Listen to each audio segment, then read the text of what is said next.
Bonjour à tous. Aujourd'hui, on va parler d'autisme dans cette émission. Alors, pas avec des chiffres, mais avec une expérience vécue en famille que je vais vous faire découvrir avec mon invitée qui s'appelle Aurélie Huet. Elle est maman de 3 enfants, enseignante, fondatrice d'association et elle publie aujourd'hui un livre au titre évocateur, Autisme en héritage, parce qu'on va voir que c'est vraiment une histoire familiale de mère en fille. Aurélie est elle-même autiste, anciennement ce qu'on appelait Asperger, donc sans déficience intellectuelle, juste un cheminement neurologique différent des autres. Et elle est également concernée par un trouble de l'attention. Son parcours est à la fois intime et engagé. Elle a travaillé en institut médico-éducatif, enseigné donc en école spécialisée, elle accompagnait des familles, mis en place des stratégies pour vivre avec ses particularités, bien sûr, tout en subissant parfois, comme beaucoup, le regard des autres et même le harcèlement. On va voir ça. Son diagnostic est arrivé tard, notamment à travers celui d'une de ses filles, je Oui. crois, en tout premier lieu. Et plutôt que de subir, Aurélie a transformé les choses en un bouquin, je vais dire, déjà. Euh, donc, on va découvrir tout ça dans cette émission. On va parler de son livre, de son parcours, de la réalité de l'autisme au quotidien, de la parentalité quand on est soi-même concerné, puisque tes 3 filles, enfin, tu en as 2 J'en qui ai 2 sont qui sont diagnostiquées et diagnostiquées et une qui voilà. a des traits, mais qui peut-être fera adulte, peut-être fera la démarche un jour, voilà. Voilà, donc a priori, très certainement 3. Et puis donc, on va parler de ce que tu as pu mettre en place, hein, peut-être pour aider certaines personnes qui vont nous écouter pour mieux vivre, mieux comprendre et mieux accompagner. Alors Aurélie, déjà bonjour, merci d'être, avec moi aujourd'hui. Avant de parler de ton livre, est-ce que tu peux nous éclairer un petit peu sur où tu en es aujourd'hui? Toi, tu as été diagnostiquée il y a Alors pas il y a pas longtemps? longtemps, c'est le moins qu'on puisse dire, puisque je suis officiellement diagnostiquée depuis le 25 décembre 2025. Donc ça date de Noël, ça fait quelques semaines. Alors c'est pas une surprise, hein, ça fait 2 ans que j'ai compris que j'étais autiste, voilà. Mais j'ai d'abord choisi de faire diagnostiquer Clémence qui a 13 ans, parce que c'était plus urgent et que ça entraînait des difficultés au niveau de sa scolarité, voilà, depuis son entrée à la maternelle, hein, donc voilà. Et quand on a pu la faire diagnostiquer, après il m'a fallu quelques mois, pour pouvoir, faire mon propre diagnostic en ayant déjà digéré les informations, sur le diag de Clémence, voilà, tout simplement. Quand est-ce que tu as compris que ton fonctionnement était différent? Ça fait longtemps que tu savais qu'il y avait un truc qui était décalé? Alors, j'ai toujours eu l'impression d'être un ovni. Mon frère, quand j'étais jeune, j'avais 20 ans, il m'appelait Vichnou, pour le côté un peu mystique, un peu perché, tu vois? Donc c'était le petit Ouais. surnom que j'avais et puis, soit j'avais des copines qui me trouvaient un peu bourgeoise ou un peu réservée ou un peu snob, donc j'avais bien cette image que quelque chose était différent chez moi et puis, ben, c'est sur mon dernier poste sur lequel je suis rentrée en tant qu'enseignante il y a maintenant, ça devait être en 2020, où j'ai commencé à me poser des questions parce que comme j'ai travaillé en équipe alors qu'avant je travaillais plus ou moins seule en tant qu'enseignante dans une équipe, mais beaucoup plus isolée. Le fait d'être confrontée à d'autres professionnels, j'y ai rencontré des difficultés d'ordre relationnel que je n'ai pas vu tout de suite. C'est plutôt les gens qui m'ont renvoyé en fait qu'il y avait quelque chose de différent chez moi et j'ai commencé à me questionner effectivement il y a bien 3 ans à peu près. Mmh. Et qu'est-ce qui était différent du coup? Tu as réussi à mettre des mots dessus dans tes relations avec Alors les déjà, autres? alors ça c'est pas spécialement lié à l'autisme, c'est surtout lié au TDAH je pense. J'allais trop vite pour les gens, on m'a toujours dit: «Là tu travailles trop vite, ça va pas du tout», même quand j'étais très jeune, hein. Une fois je me rappelle, j'avais un job d'été dans une banque, on m'a dit: «Oh là là, non mais là c'est pas possible, tu fais 4 fois ce qu'on fait en termes de boulot, on va se faire éclater, ralentis parce qu'ils vont croire qu'on fout rien», enfin voilà. Donc voilà, j'ai Ouais. bien compris qu'il y avait un décalage et dans le rythme et puis, bah, quand je montais des projets, alors j'ai toujours monté des projets inclusifs, hein, ça a toujours très bien marché, mais j'allais toujours trop vite pour les gens, quoi. J'avais déjà bouclé un projet en 3 semaines, que les gens, il leur fallait 6 mois et moi 3 semaines après, j'avais déjà vu la mairie, j'avais mis en place, j'avais fait un calendrier et du coup, ça agaçait quand même fortement mes collègues, voilà, en général. Donc Mmh. c'est plutôt du point de vue relationnel.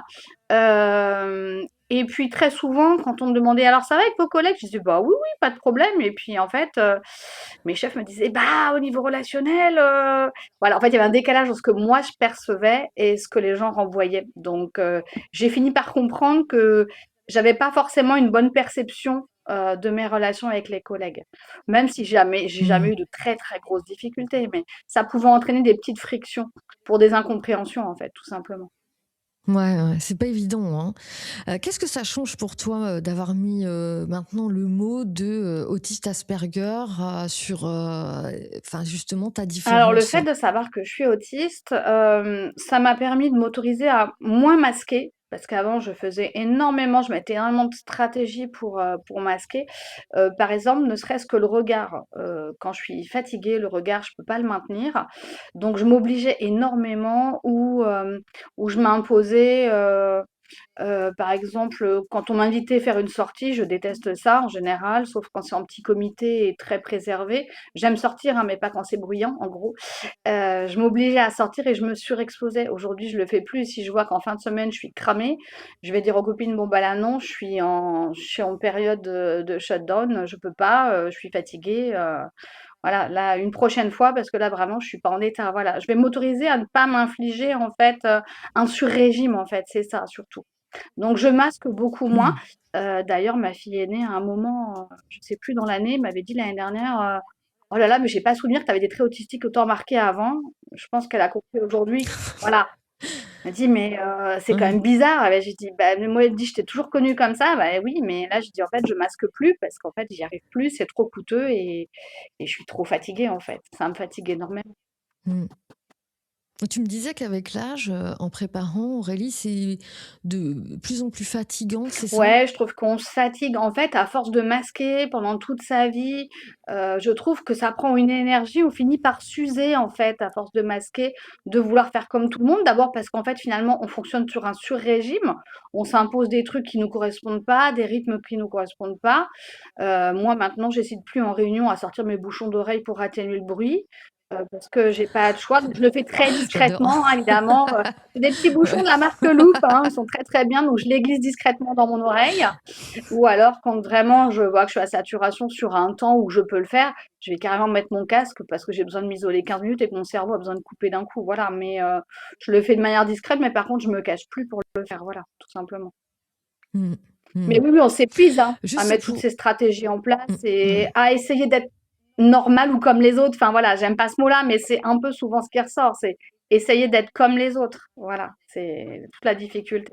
Oui, tu nous parlais de camouflage Ouais. Ouais, aussi tout ce à qu'on appelle le l'heure. masking social, c'est, le fait, en fait, d'avoir l'air comme les autres. Par exemple, quand je sais pas comment me comporter, je vais rester très souvent en retrait et je vais regarder comment les gens font, en fait, tu vois?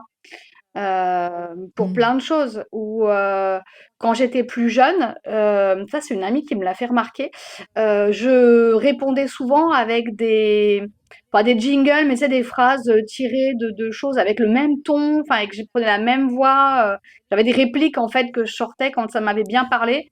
Je pouvais sortir une petite réplique pour répondre rigolote, ça faisait rire, hein, d'ailleurs, hein, mais du coup voilà.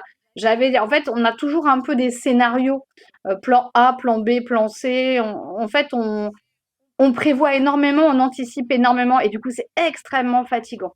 Il y a d'autres signes, hein, liés, à ce camouflage et enfin aux traits autistiques, hein. Il y a des troubles Oui. anxieux, c'est ça? Des troubles, du comportement alimentaire qu'on peut Ouais, retrouver on trouve ce aussi? qu'on appelle des Ça, c'est des comorbidités. Bah, c'est marqueurs? des comorbidités. En fait, je sais pas si on peut placer des marqueurs, mais en tout cas, quand il y a d'autres signes présents, il faut être vigilant. Par exemple, je vois, j'ai des autour de moi dans l'association, j'ai des jeunes femmes, essentiellement, plus que des jeunes hommes, il y en a aussi, mais j'ai plutôt des jeunes femmes et très souvent, il y a des comorbidités qui sont arrivées avant le diagnostic, comme des troubles du comportement, alimentaire, un trouble anxieux généralisé, une dépression, c'est une grosse comorbidité, l'autisme, la dépression, forcément, à force de fonctionner dans un monde qui est pas fait pour nous, entre guillemets, en tout cas pas pensé, neuroatypique et puis en plus qui, oblige à fonctionner à sur-régime, forcément le cerveau fatigue et on finit par avoir le coup de déprime et puis la sensation d'être toujours, soit inadapté, soit suradapté, en fait. Il y a pas d'entre-deux, c'est ça qui est compliqué à gérer, en fait et je trouve que ça, c'est ce qu'apporte le Mmh. diagnostic. C'est qu'on s'autorise justement à ne plus être juste inadapté ou suradapté. Enfin moi, en tout cas, je me suis autorisée à être moi, quoi. Est-ce qu'il y a des «avantages» entre guillemets, enfin, à contrario, Alors ouais, est-ce il y que a des avantages. Alors pour 2 choses. Dans l'autisme, je trouve que l'avantage, c'est qu'on a des intérêts spécifiques passionnants.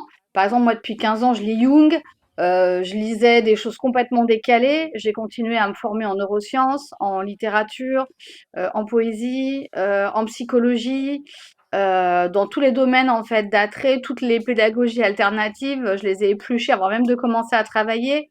Je peux avaler des livres en quelques jours, je vais avaler 3, 4 livres en quelques jours pour me faire une conférence. Je vais tout le temps être en train de regarder des articles ou des visios. Puis après, mon cerveau fait des liens tout seul.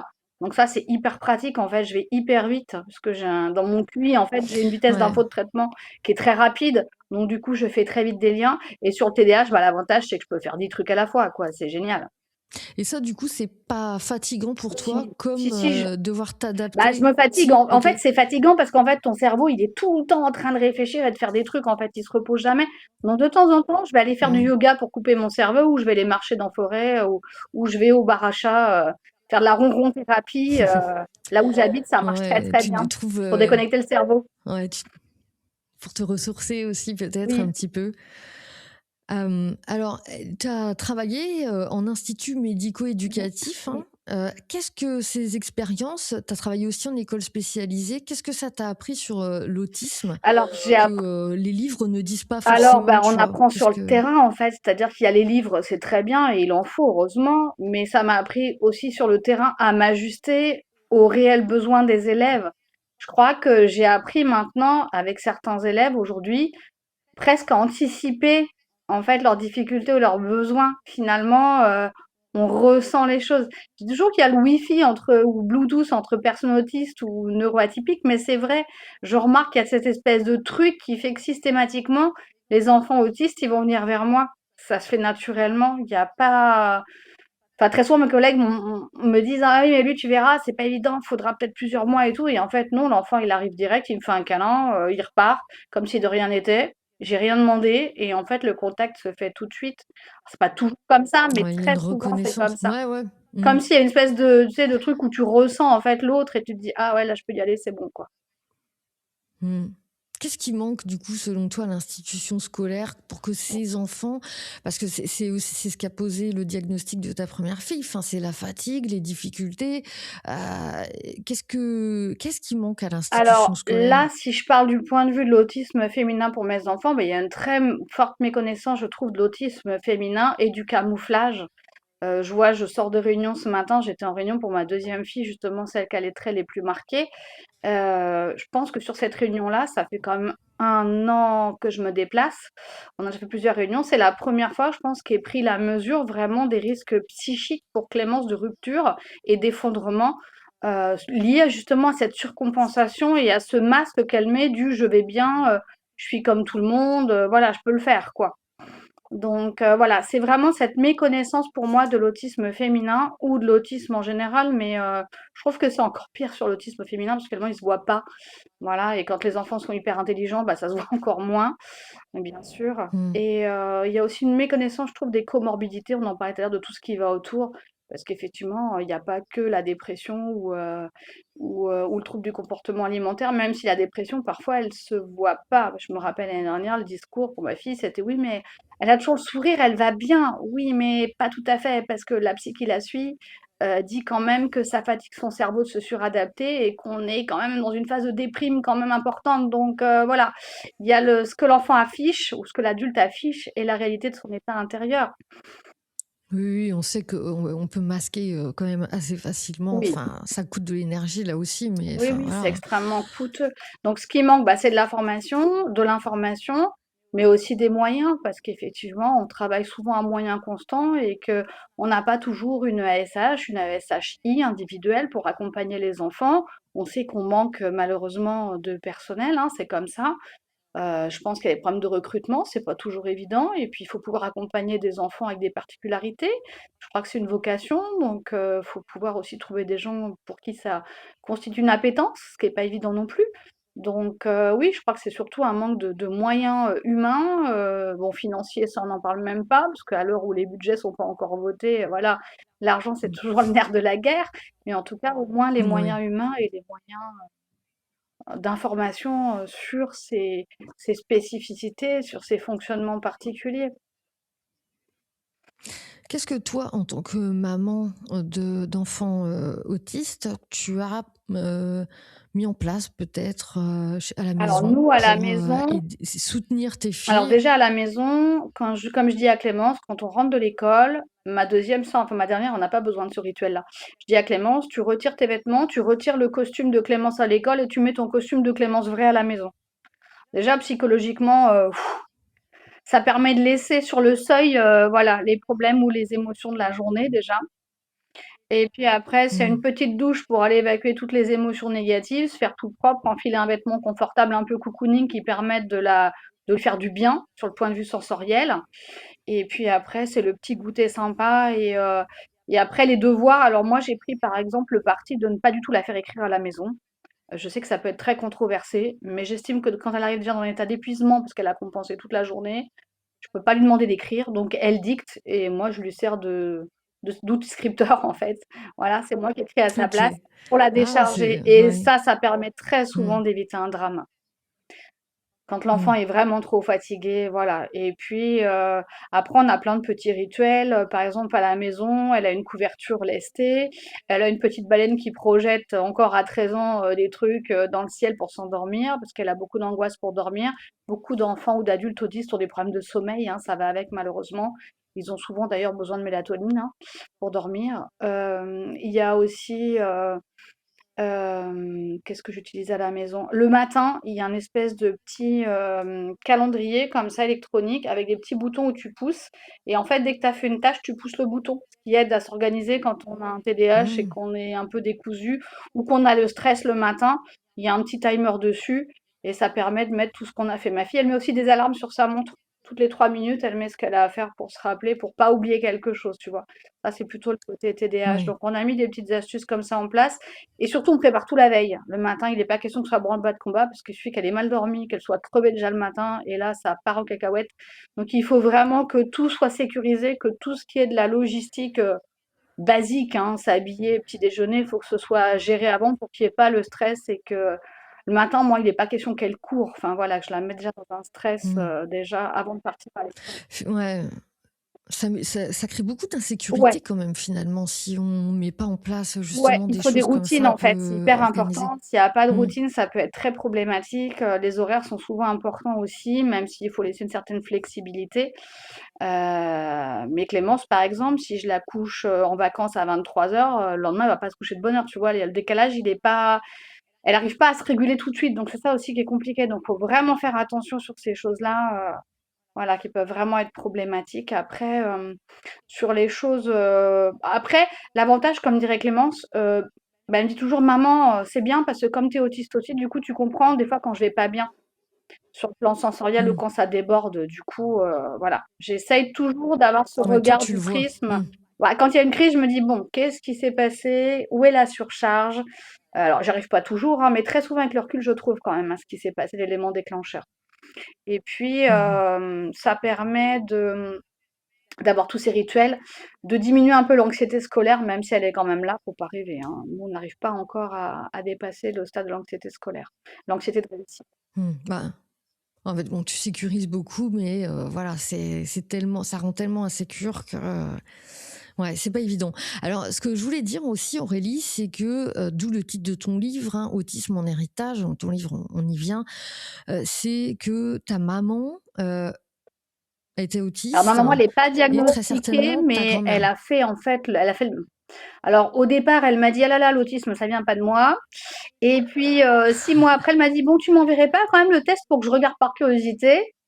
Normal, hein, je veux dire, voilà, quand, ça peut être violent. Oui, Et oui, puis, oui. au départ, elle m'a dit: «Ah bah, c'est bon, mon score». Elle me donne son score. Elle me dit: «Non, non, mais en fait, je suis pas autiste». Et là, je lui dis: «Bah, je pense que quand je vais regarder tes questions, tu auras pas répondu comme moi j'aurais répondu». Donc on en a discuté et puis cet été, elle a fini par me dire qu'effectivement, elle se rendait bien compte qu'elle avait des rigidités de fonctionnement, des choses comme ça. Donc voilà, elle commence à se poser un peu des questions, mais j'ai pas de doute, sur l'autisme de ma maman. Enfin, il y a des choses comme les écholalies ou des choses comme ça, enfin, je veux dire, voilà, qui sont «symptomatiques» entre guillemets et dont je suis sûre aujourd'hui et quand je relis mon histoire avec ma maman et mes relations avec ma maman, je comprends mieux, en fait, pourquoi certaines incompréhensions à un moment de ma vie et ça nous a permis aussi de mieux nous comprendre maintenant. Du coup, on se dit beaucoup plus les choses aussi. Je pense que c'est important, Mmh. ça a beaucoup Et, et, apaisé. tu- Et et ma grand-mère, alors n'en parle pas. ta Ma grand-mère grand-mère, aussi? quand tu Ah ouvrais bon? l'armoire, il y avait toutes les piles de torchons, c'était classé du plus petit au plus grand par couleur, tous les trucs alignés à gauche. Alors certains diraient oui, mais ça c'est de la maniaquerie.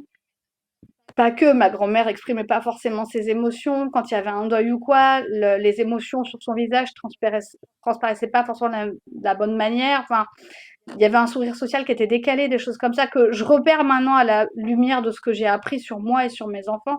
Je me rends bien compte qu'il y avait des choses dans ce qu'elle faisait qui étaient quand même particulières.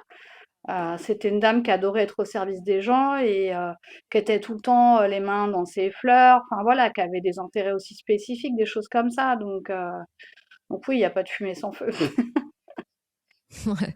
Mais du coup, est-ce qu'on sait aujourd'hui scientifiquement l'autisme, ce serait quelque chose de Alors il y a génétique, plusieurs choses qui s'opposent de actuellement. neuro... Actuellement, il y a la piste environnementale, je sais, qui est beaucoup explorée. On a beaucoup parlé de génétique. Alors là, chez nous, effectivement, ça paraît assez évident. D'ailleurs, la pédopsychiatre de ma fille nous envoie faire justement des tests génétiques pour aller creuser cette Ok. piste-là, justement. Mais a priori, ils sont Mhm. en train de remettre en question, pour une part, la piste génétique. Donc, du coup, je sais plus trop quoi en penser, parce qu'effectivement, je pense que c'est du multifactoriel, en fait. Après, moi, je me pose quand même à titre perso la question, puisque je cumule plusieurs pathologies. Et le point commun de toutes les pathologies que j'ai, c'est quand même un état inflammatoire. Donc, je me dis, il doit y avoir aussi des causes un peu multisystémiques et des choses un peu qu'on ne connaît pas. Mais il y a des choses encore à explorer de ce côté-là. En tout cas, il y a des maladies qui sont autour, on le sait, ou des troubles pour lesquels on n'a pas encore des Mhm. réponses, mais qui sont des comorbidités. Donc, effectivement, il va falloir qu'à un moment, ils aillent chercher de ce côté-là. Ok. Alors, tu peux nous en dire plus sur le côté inflammatoire là Oui, alors par des exemple, moi maladies? déjà j'ai un Covid long. J'ai appris récemment que quand on était autiste, on était plus enclin effectivement à développer un Covid long, sûrement pour des questions justement inflammatoires, hein, j'ai pas exactement le détail. J'ai également un syndrome, enfin un trouble du spectre de l'hypermobilité. C'est le cousin du syndrome des lèvres dans l'os. C'est quand en gros on pourrait être contorsionniste quand on se déboîte les articulations. Chez moi, j'ai des Mhm. articulations hyper laxes. Je me suis déjà subluxé la mâchoire, j'ai fait les genoux. Régulièrement, je me déboîte le pouce en ouvrant les petits suisses ou en débouchant mes capuchons de stylo. Voilà pour la petite rigolade. Voilà, ou pas, parce que des fois c'est moins drôle. Ouais. Voilà, je me suis déjà abîmée, enfin, en tout cas bloqué le bassin juste en promenant mon chien. En fait, mon bassin s'est complètement rétroversé. Enfin, c'était hyper douloureux. Je suis restée pendant 6 mois, j'ai trop galéré. Voilà, donc ça donne beaucoup de luxation, ça donne des ecchymoses aussi sur le corps. Moi, dès que je vais faire mes courses et que je ramène mes sacs, j'ai des bleus partout, mais des gros gros bleus comme ça sur les cuisses alors que j'ai à peine touché.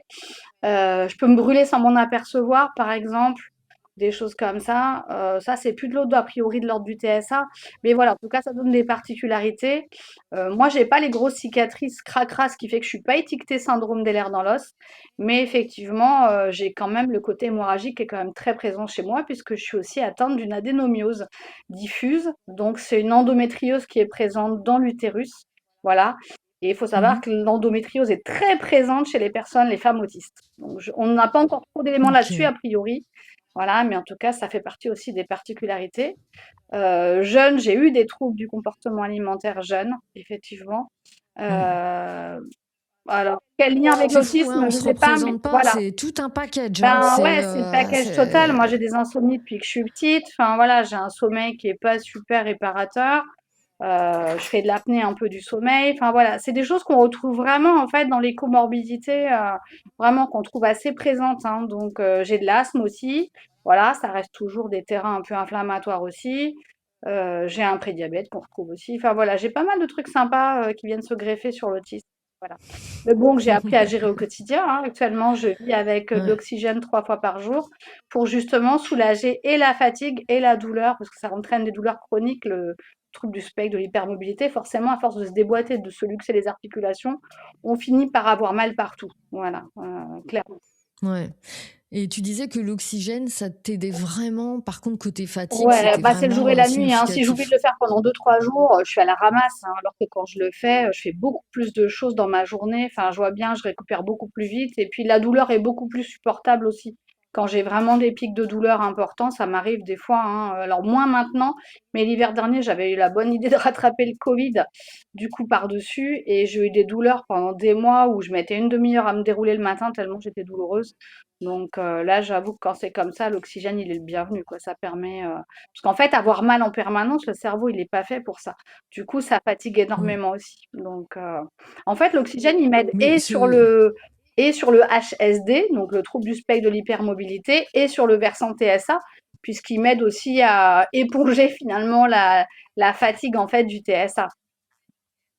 Mais ça pose question quand même. Cet apport d'oxygène qui est bénéfique, ça pose question sur peut-être aussi dans la formule sanguine, est-ce qu'il n'y aurait pas quelque chose, rapport au transport d'oxygène, Alors différent, je ne moi, sais j'ai pas. développé un syndrome d'hyperventilation qui fait que j'ai ce qu'on appelle parfois une hypocapnie. Donc voilà, c'est au niveau du niveau de gaz carbonique et tout. C'est la tolérance en fait à l'effort qui devient compliqué. Et en fait, à force de surventiler, bah forcément, on crée un déséquilibre. Mais par exemple, dans le syndrome des lèvres dans l'os, tu as par exemple les POTS. Donc les POTS, c'est quand tu as des tachycardies et quand, par exemple, moi, si je passe de la station assise à la station debout, j'ai 30 battements de plus par minute dans le cœur d'un coup. Donc forcément, souvent, c'est Mm. accompagné de vertiges, de choses comme ça. Donc voilà, ça donne plein de petits désagréments en fait au quotidien. Voilà, c'est vrai que c'est un quotidien qui peut être un peu casse-pied. Après, faut être bien entouré et quand même, je dirais, assez joyeux de base, parce que sinon, ça peut quand même vite plomber quand même le moral. Parce que c'est vrai que c'est, Ouais. voilà, avoir mal en permanence, c'est pas forcément très sympa. Mais du coup, tout ce traitement autour d'oxygène et tout ça, c'est quelque chose que ton médecin t'a donné à partir du moment où tu as été diagnostiqué Alors, j'ai eu ce ou... diagnostic en fait au mois de juillet. Je suis allée au Centre de la Santé à Paris voir le professeur Brissot, qui est médecin de réadaptation, et en fait, qui m'a diagnostiqué donc le trouble du spectre de l'hypermobilité. Et en fait, il y a un protocole pour les gens qui ont le CED ou le HSD, hein. De toute façon, c'est le même protocole. Et qui consiste pour soulager effectivement à donner de l'oxygène pour la gestion de la douleur et de la fatigue. Et effectivement, ça marche très bien.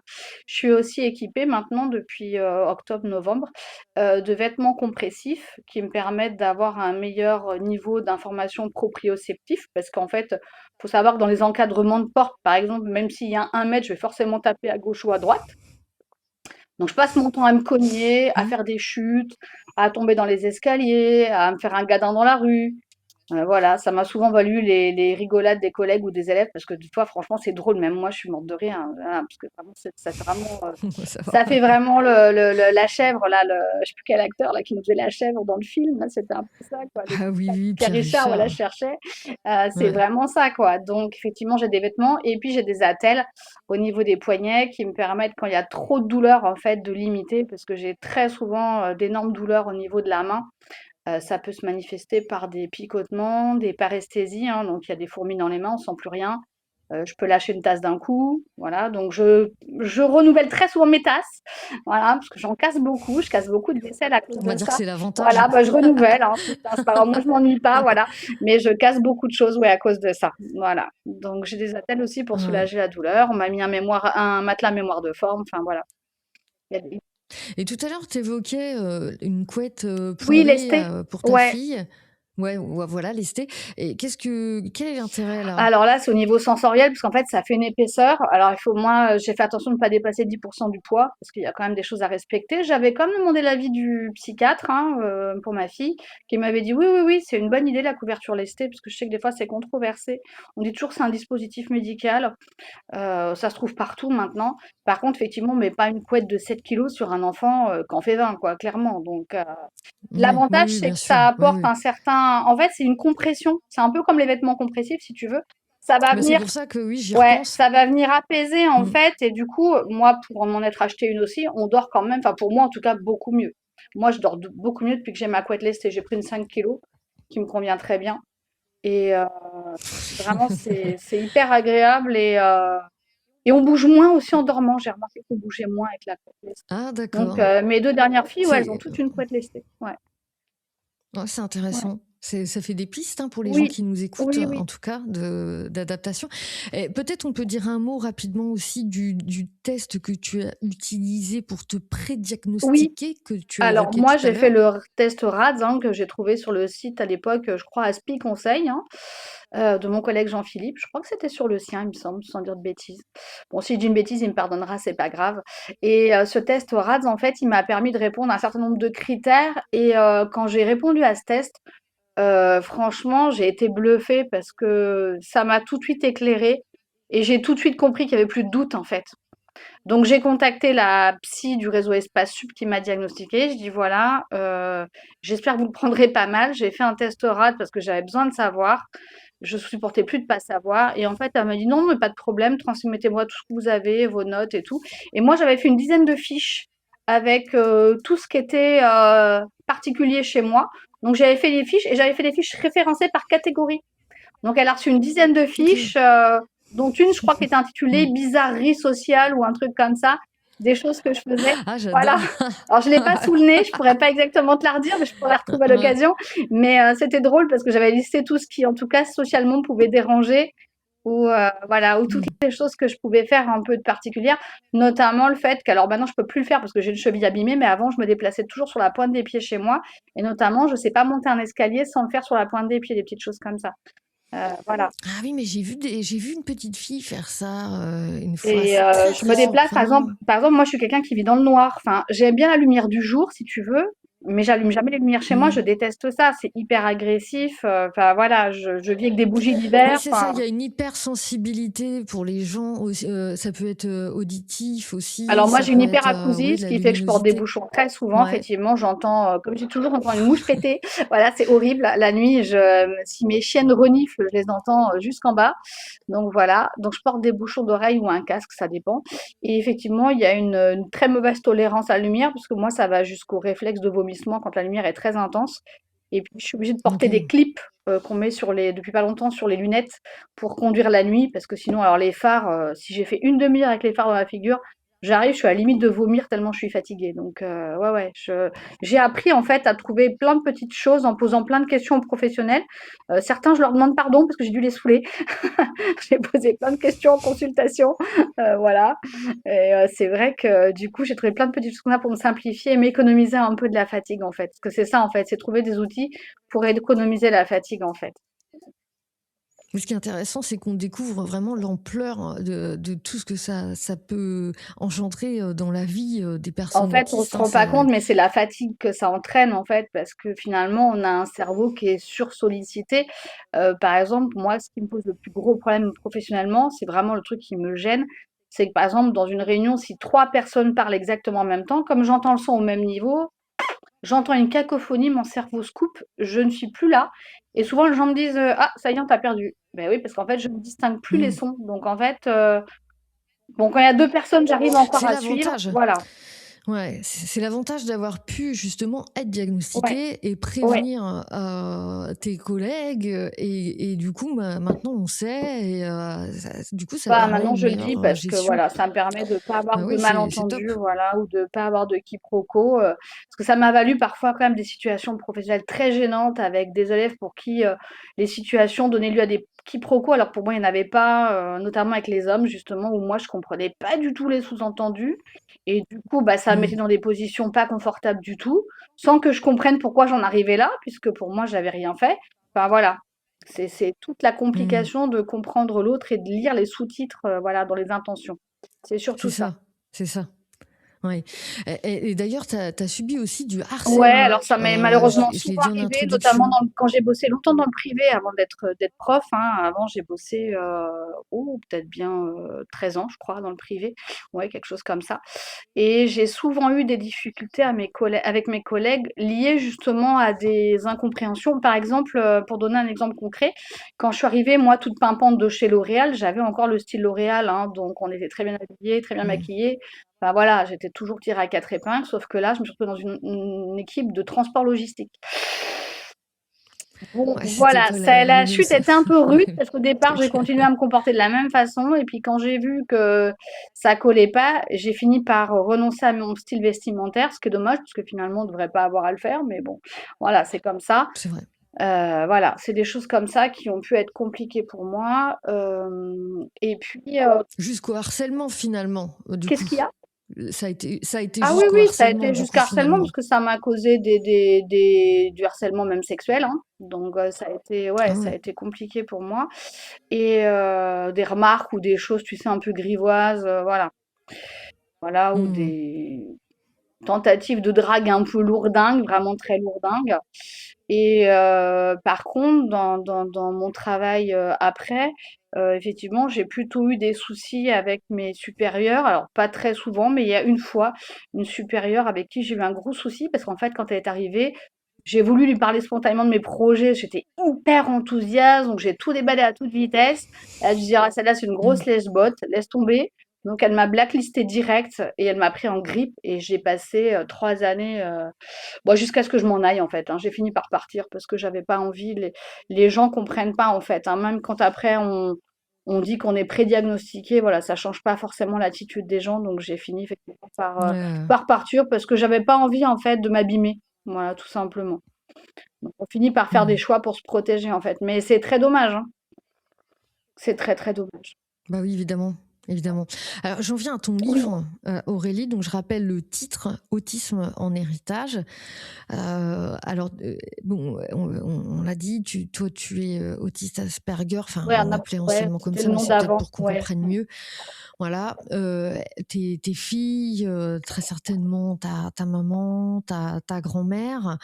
Qu'est-ce qui t'a donné l'élan d'écrire ce J'avais livre? envie de faire la paix parce qu'on n'a pas toujours eu des relations apaisées. Parfois, l'autisme cause beaucoup d'incompréhension dans les relations, beaucoup de mauvaises interprétations.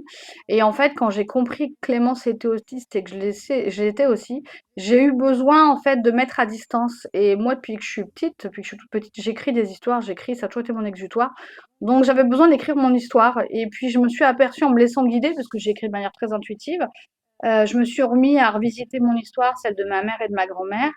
Et du coup, chacune a pu reprendre sa place. Enfin, ma mère, par exemple, quand je lui ai lu des extraits de mes pages au mois d'avril, elle avait les larmes aux yeux. Donc, ça a touché quelque Mmh. chose en elle. Donc, je me dis, si au moins je l'ai écrit et que ça a servi à ce que chacune reprenne sa place légitime et que ça puisse faire la paix dans les relations, voilà, c'est bien aussi, même si on n'a jamais eu des relations, voilà, hein, on n'a jamais été en guerre avec ma maman, hein, mais on a parfois eu des incompréhensions, elle comme moi, hein. Moi, j'ai parfois mal interprété des choses et maintenant que je sais qu'il y a cette composante-là et ce système d'exploitation logistique, ou en tout cas ce logiciel un peu différent, du coup, voilà, Ouais. je revisite un peu ce que j'ai vécu et je comprends mieux certaines réactions que je n'ai parfois mal compris, ou par exemple des choses que parfois j'ai pris pour de l'indifférence qui n'en était pas. Enfin, voilà. Donc, je pense que ça permet à chacun de reprendre sa juste place et à chacune d'être soi-même. C'était comme libérer aussi la parole de ces femmes qui finalement ont masqué, parce que ma mère a masqué et masque encore. Ma grand-mère a dû masquer sans le savoir. Enfin, c'est des générations sacrifiées, comme je dis, qui ont dû masquer pour passer inaperçues, en fait. Donc, c'était aussi libérer la parole des femmes de toute ma lignée maternelle, en fait, jusqu'à ma grand-mère. C'était important Mmh. pour moi. Oui, pour qu'elles s'autorisent à être qui elles C'est sont ça. peut-être aussi. C'est un livre qui s'adresse, aussi aux professionnels, aux personnes Oui, concernées, aux je proches pense que ça d'autistes, intéressera des gens qui hein. vont se reconnaître et puis ça permettra peut-être de mieux comprendre tout ce qu'on peut cacher derrière des routines, en fait. Tout ce qui peut se cacher derrière les routines, justement, comme insécurité, comme détresse. Et ça permettra peut-être, parce que j'ai quand même dans l'association ou dans mes contacts perso, beaucoup de mamans qui sont diagnostiquées après un diagnostic d'enfant. Donc je suis pas la seule à qui ça arrive. Mmh. J'en vois de plus en plus, même dans les témoignages sur les réseaux sociaux. Donc je me dis peut-être que certaines, ça leur parlera aussi et ça leur permettra de faire la paix aussi avec ce passé et tous ces efforts qu'ont coûté le masking social, en fait, finalement. Et qu'est-ce qu'on va trouver concrètement dans ton livre? Est-ce qu'il y aura des outils, des ressources pour, Alors, pas aider, dans des ce livre-là, j'en ferai références? certainement un deuxième, peut-être avec des ressources. Là, celui-là, il y retranscrit vraiment une partie de mon histoire personnelle qui est assez rigolote, parce qu'il y a vraiment des anecdotes drôles. Et il y a quelques lettres. Il y a une lettre à moi-même, une lettre aux femmes de ma lignée, il y a aussi une lettre à mes élèves. et une lettre à la future C'est moi. chouette. Enfin voilà, il y a des choses comme ça qu'on va trouver dedans où c'est plus un dialogue avec soi et avec je vais pas dire le féminin sacré parce que c'est pas mal galvaudé, mais avec toute la partie féminine de la lignée en fait et toute cette réparation qu'on fait les unes à travers les autres en fait. Alors ce livre, il va sortir, Normalement, je c'est pense fin imminent. du mois, là on est sur la couverture. Mmh. On le trouvera où Alors je concrètement? pense, pour avoir arrêté mon choix, je pense qu'on va le trouver chez Amazon parce que je voulais pas de quelque chose où je sois obligée de changer ou de devoir faire avec une couverture imposée ou de changer mon style. Donc voilà, j'ai prévu de l'auto-éditer tout simplement. OK, bah, c'est clair. Donc sur Amazon, donc à la Je fin du mettrai un mois, petit là, mot sur les réseaux sociaux dès qu'il sortira, que la couverture sera terminée et que tout ouais. sera au point. Symboliquement, je voulais le sortir le Ça te mois en stresse un fait, peu? symboliquement, je voulais le sortir le mois de mon anniversaire puisque j'ai 5 ans, début février. Ouais. 50 ans, pardon. 5 ans. Joli lapsus. J'ai 50 ans. Ouais, c'est J'ai marrant. toujours 5 ans un peu dans ma tête, ouais, je crois que ça a pas trop changé. C'est pour ça que je suis restée à l'école. Non, non, mais c'était symbolique pour moi de faire c'est un demi-siècle, une demi-vie, c'est une demi-bascule, donc c'était important de le sortir juste Mmh. là. Mais ouais, j'ai un petit peu la pression là, parce que je voulais vraiment le sortir Ouais, là. ça te met un petit Et stress là, voilà, faut que de la couverture le soit bien goupillée, il faut qu'il y ait plus de fautes, enfin voilà. Bon, après, s'il prend un peu de retard, c'est pas grave, mais j'avais déjà prévu de le sortir avant, donc j'aimerais bien qu'il tarde pas trop, quoi. Voilà. mmh et de t'exposer comme ça, est-ce que ça aussi ça représente une petite tension? Alors non, parce que j'y ai pas mis de choses très personnelles. J'y parle vraiment un peu du parcours de mes ancêtres, parce que ma grand-mère a une histoire très particulière. Sans tout dévoiler, son papa a enlevé sa maman au milieu de la nuit et ils se sont mariés en cachette, avec un prêtre. Donc elle Oh commence par une vie d'héroïne de roman, quoi. Et en plus, elle s'appelait bah, Cosette. oui, Elle s'appelait carrément. Cosette, donc voilà. Donc je parle de tout ça, en Ah fait. ouais, J'avais toujours dit que j'écrivais sur ma grand-mère. OK. Donc je raconte un peu ça. Et puis sur le reste, non, j'y expose vraiment des choses liées à l'autisme. Je rentre pas dans les méandres, voilà, et les tribulations de ma vie, mais voilà. Vraiment, j'y mets que la partie sur l'autisme, donc ça va. Je reste, je dévoile des choses, mais vraiment liées à l'autisme. Ouais, donc du coup, tu es sereine, Oui, ça va, j'ai pas peur d'exposer. Je me dis, bah, de toute façon, c'est déjà un peu notoriété publique parce que j'en parle déjà dans mon association. Je fais déjà des sensibilisations à l'autisme où j'explique que je suis moi-même autiste et que ça a été un parcours particulier. Voilà, et j'essaye vraiment de sensibiliser, bah, j'en parlais encore ce matin au collège, hein, en équipe de suivi, effectivement, en disant que éducatif, pardon, que c'était important de bien connaître l'autisme féminin et pas que, hein, il y a aussi l'autisme masculin, mais je le connais moins pour le coup. Mais du coup, c'était vraiment important parce qu'il y a des conséquences importantes derrière, parce que, il y a des comorbidités qu'il faut aller regarder, enfin voilà. Justement, est-ce que enfin, tu nous dis que tu connais un peu moins l'autisme masculin, mais que du coup, tu dissocies les deux, autisme féminin, autisme masculin. Il y a des différences Alors, majeures d'après ce que me dit, Jean-Philippe, qui est mon co-animateur, quand je suis en conférence, qui a écrit, justement, son dernier bouquin sur la sécurité et l'autisme, qui est mon vice-président d'asso. Oui, il y a des différences, d'après ce qu'il dit lui, ce qu'il explique, on a déjà échangé sur le sujet. L'autisme masculin et féminin, il y a pas c'est pas qu'il y a vraiment, je peux pas dire de rupture entre les 2, c'est surtout qu'ils sont pas diagnostiqués de la même manière. Souvent, on accède plus facilement à un diagnostic chez les hommes que chez les femmes, parce que souvent, il y a certaines choses qui sont plus marquées. Par exemple, ça peut être une voix plus monocorde, la prosodie, on peut l'entendre dans la voix, enfin. Et par exemple, comme le dit Jean-Philippe, sur les émotions, par exemple, lui, il dit c'est pas qu'il a d'émotions, mais c'est comme un espèce de gros truc, un gros brouhaha confus. Voilà. Et il sait pas forcément, tu vois, faire le distinguo. Lui, il le vit plus comme ça. Alors que moi, je suis dans l'hyper-émotivité, je ressens tout hyper fort, mais de manière, c'est horrible parce que c'est ou tout joyeux ou tout triste. Enfin, s'il n'y a pas de juste milieu, voilà, c'est les montagnes russes. et ça, ce serait caractéristique, et pour toi et pour lui, de l'autisme des différents genres. Alors, on dit que les hommes tirent plus sur le profil comme Jean-Philippe et les femmes plus sur le mien, mais parfois l'inverse. Moi, par exemple, j'ai une petite jeune femme que je connais et qui tire plus sur le profil de Jean-Philippe alors que c'est une femme. Donc, dans la majorité des cas, oui, c'est Ouais, assez ouais. représentatif, mais il y a quand même des exceptions, c'est comme tout. En fait, il y a autant de personnes autistes que d'autisme. Donc, en fait, il n'y a pas une personne autiste qui va se ressembler. par exemple, moi, mes 2 filles, que ce soit Clémence ou Louise, il y en a pas une qui a le même autisme. En fait, chez Louise, si on n'est pas spécialiste, franchement, ça se voit pas, hein. Elle est hyper discrète en plus, elle a appris à s'adapter, enfin, elle est hyper intelligente, donc elle masque énormément. Clémence, elle, se «Bah non, je m'en fous, je dis ce que je pense», voilà, elle est beaucoup plus dans Ouais, l'opposition, ouais. donc ça Bah, se repère plus. qu'est-ce qui t'a mis la puce à l'oreille, du coup, pour ta fille Louise? Pourquoi tu l'as fait diagnostiquer? Enfin, ou elle a choisi de le Non, faire alors elle a surtout? pas choisi de le faire. Au départ, elle voulait pas entendre Ah, parler de c'est ta non, grande? ça c'est ma petite Louise. Clémence, c'est la grande. Alors je vais te Ah, raconter ok. les 2. La grande, Ok. enfin celle du milieu, parce que j'ai une grande. Celle du milieu, en fait, ça faisait des années qu'il y avait des soucis à l'école, depuis dès l'entrée à l'école, on comprenait pas ce qu'elle avait. Les profs n'arrivaient pas à trouver, ce qui clochait chez elle, hein, mais on nous disait bien que ça clochait quand même chez elle. Et puis un jour, je crois qu'elle avait 11 ans, ouais, c'était il y a 2 ans. En allant chez le dentiste, elle passe dans les toilettes, la soufflerie se déclenche et là, je la vois se mettre à hurler, se mettre les mains sur les oreilles, elle s'est recroquevillée et elle s'est mise à se balancer. Et là, je me suis dit: «Oh mazette, ça y est, j'ai compris». Ça a été la révélation, ça a été le geste de trop, en fait. Et après, tout de suite, j'y repensais Hmm. aux feux d'artifice, les hurlements dès que ça claquait, enfin voilà, et je me suis refait tout le film à l'envers et je me suis dit: «Non mais en fait, elle est autiste, non, c'est pas possible. Je peux pas me tromper à ce point-là», enfin. Et du coup, j'ai été voir une psychomotricienne qui, par chance, était en pleine reconversion, pédopsie et qui travaillait justement, je crois, avec le PCO, donc pour le diagnostic des enfants autistes, si je dis pas de bêtises. Et du coup, très rapidement, au bout de 5 minutes, elle m'a parlé d'autisme et chez moi et chez Clem. Donc, elle a fait plein de tests. Elle a mis en évidence dans un bilan sensoriel des particularités caractéristiques.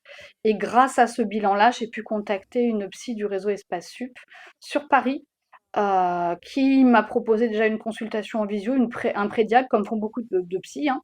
Et puis qui, au bout de 10 minutes, m'a dit: «Bon, on va pas aller plus loin, je vous envoie les questions, je vous veux dans mon bureau demain», mais elle m'a dit: «Là, on va sûrement sur un autisme de niveau 1». Enfin voilà, il y a des gros indices, voilà. Et du coup, le lendemain, elle était diagnostiquée. Après, ce qui a été Ah, ça a compliqué, été très très ouais, vite. après, ce qui est Hmm. compliqué, c'est qu'une fois que tu as un bilan d'un psychologue, quand c'est un psychologue en libéral, c'est d'arriver à faire valider ton diagnostic par un médecin spécialisé ou par un pédopsychiatre. Et là, bon courage, Hmm. parce qu'il y en a pas beaucoup dans le Loiret. Donc, on a quand même eu la Ok. pédopsychiatre du CMP qui a validé le diagnostic au bout de plusieurs mois. Au départ, on n'avait Hmm. pas osé lui dire qu'on avait ce diag parce qu'on a eu peur de se faire jeter, en fait, hein. Moi, j'avais une grosse appréhension. C'est fou, hein? Ouais, bah, j'avais Hmm. une grosse appréhension parce que j'avais une mauvaise expérience en CMP. Je m'étais dit: «Ils vont encore remettre en question le diagnostic, voilà, c'est pas possible». Et en fait, pas du tout. Non, non, elle a effectivement validé le diagnostic quelques mois plus tard. Et puis ma dernière, Louise, Ok. ça date de mardi dernier. En fait, j'avais été convoquée 3 fois l'année dernière par la maîtresse, comme quoi elle était agitée en classe, il y avait un truc qui clochait, elle pensait à un TDAH. C'est une enfant qui est très active, mais enfin moi ça me choquait pas.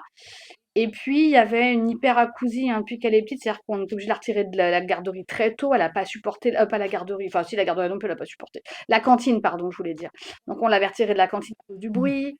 C'est une petite fille qui marche tout le temps sur la pointe des pieds. Alors elle le faisait pas trop au début, elle l'a pas fait petite, mais elle le fait beaucoup maintenant. C'est venu, ou alors on l'a pas remarqué étant petite.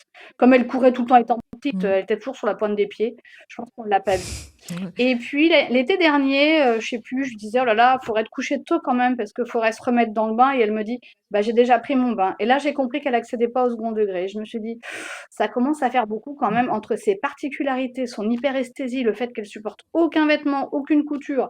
Elle pleure, je mets que des joggings, enfin les sous-vêtements sont tous à l'envers. J'achète que mes trucs en microfibre sans couture, sinon on va avoir des pleurs». Ah, Je c'est me suis dit: marrant «Il y a ça. quand même vachement de trucs, c'est quand même bizarre». Et puis quand j'ai eu la Ouais. pédopsychiatre mardi, elle m'a dit: «Non mais là, c'est pas le TDA qui pose problème ou le TDAH». Elle me dit: «Effectivement, c'est plutôt le TSA». Elle dit: «Madame, je pense qu'on est sur le même versant». Donc ça reste à Ok. confirmer, mais il y a pas Ouais. trop de doute. Enfin voilà, vu les énormes, puis c'est une enfant qui a collectionné plein de choses. Elle est petite, elle collectionnait les capsules, les cailloux, les brosses à dents, enfin des trucs qu'on retrouve chez les autistes, hein, la passion pour les brosses à dents, c'est quand même, bah, je sais pas, assez souvent quand même, c'est pas tout le temps, mais D'accord. Ok. Moi, je savais c'est pas. un Ouais, truc qu'on d'accord. retrouve assez fréquemment. Donc il y avait plein de collections un peu bizarres comme ça, et puis le fait qu'elle se mette en Hmm. danger petite, elle se rendait pas compte, donc en fait, elle pouvait s'accrocher, se balancer, jeter de son baldaquin, il y avait aucune notion du danger, tu vois? Donc quand tu mets bout à bout, mais j'ai mis plus longtemps pour Louise parce que je Ouais, me suis dit: c'est. «Non, mais quand même, Louise, elle est adaptée, elle est peut-être pas tout à fait, elle doit avoir des traits, mais elle doit pas être tout à fait autiste» et puis dernièrement, je me suis dit: «Bon, quand même, il y a quand même pas mal de trucs».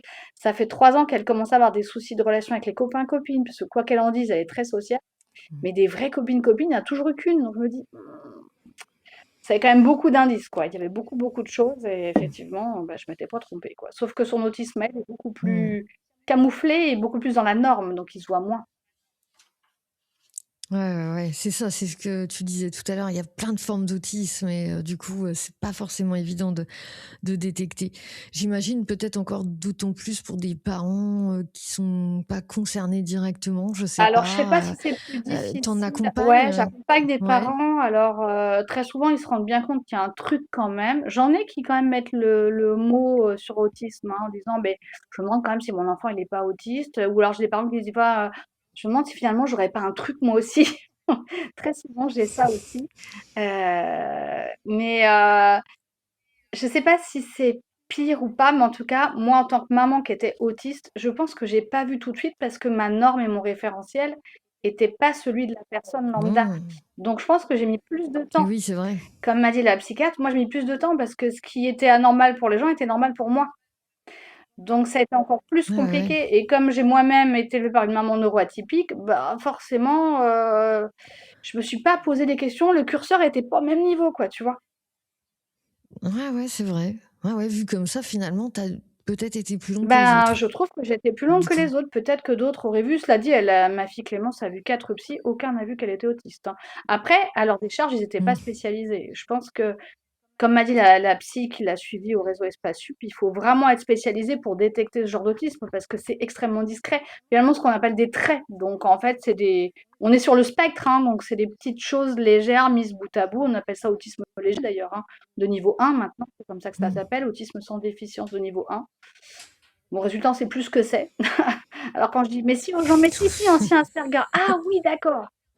J'aime pas ce nom Oui, non c'est plus, vrai. mais voilà, il a changé, donc Ouais, bien mettre ouais. C'est vrai que dès que tu m'as dit Asperger, ça fait voilà, c'est tilt, ça. mais c'est vrai qu'après, rentrer dans les échelles comme ça, on sait pas trop, quoi. Effectivement. Hem, qu'est-ce qu'on n'a pas évoqué, Aurélie? Bon, ton association, on en a parlé. On peut peut-être donner un contact au cas Oui, où? Tu fais quoi au donc sein de moi je l'association? Tu suis donnes des conférences, mais est-ce qu'il y a du soutien aussi, de l'accompagnement, alors moi je suis présidente de l'association Atypique et Collégramme Loiret. On fait du soutien, auprès des familles et des personnes concernées par la neurodiversité, sans étiquette, hein, il y a pas besoin d'avoir une étiquette.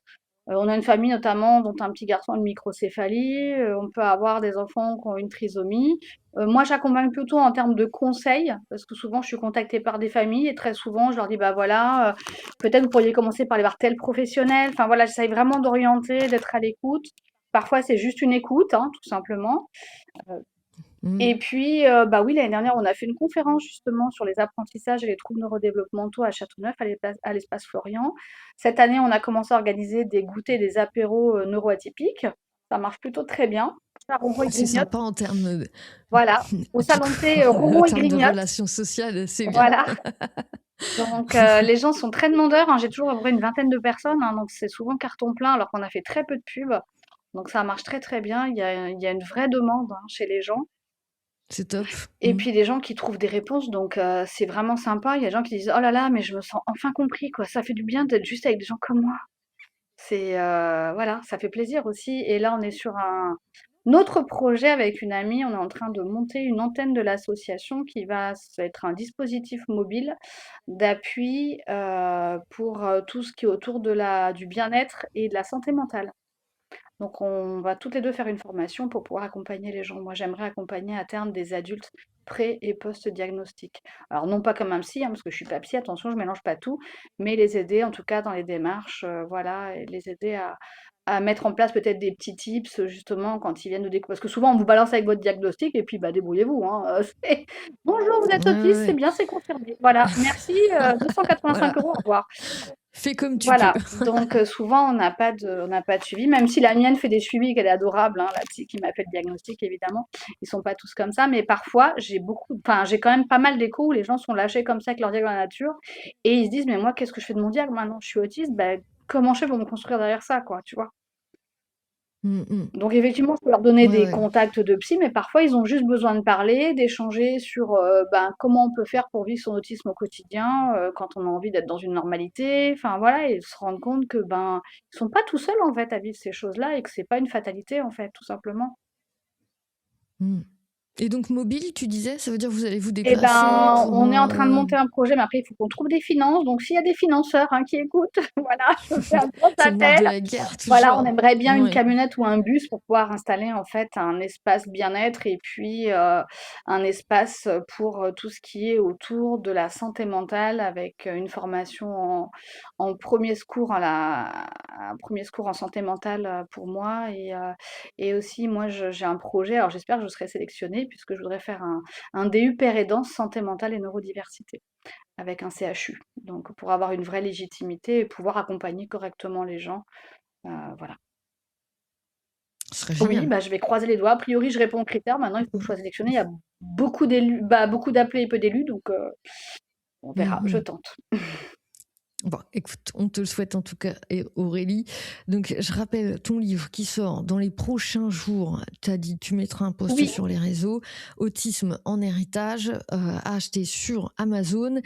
Qu'est-ce que tu dirais, peut-être une dernière phrase à adresser aux parents, et ben, aux je dirais que la enseignants? neurodiversité, c'est pas une fatalité, c'est plutôt une richesse et qu'il faut s'entourer, de bonnes personnes, en tout cas pour pouvoir, en parler, échanger et en fait, la société, elle passe par un changement de regard. En fait, ça passe par un changement de regard de la société sur le handicap et sur l'autisme ou des particularités. Finalement, est-ce qu'on n'est pas tous un peu, avec une neurodiversité? Enfin, c'est là où il faudrait questionner la norme, en fait, pour moi. Donc, voilà, je pense que le maître mot, c'est, peut-être enfiler une autre paire de lunettes pour Mmh. voir un peu les choses différemment.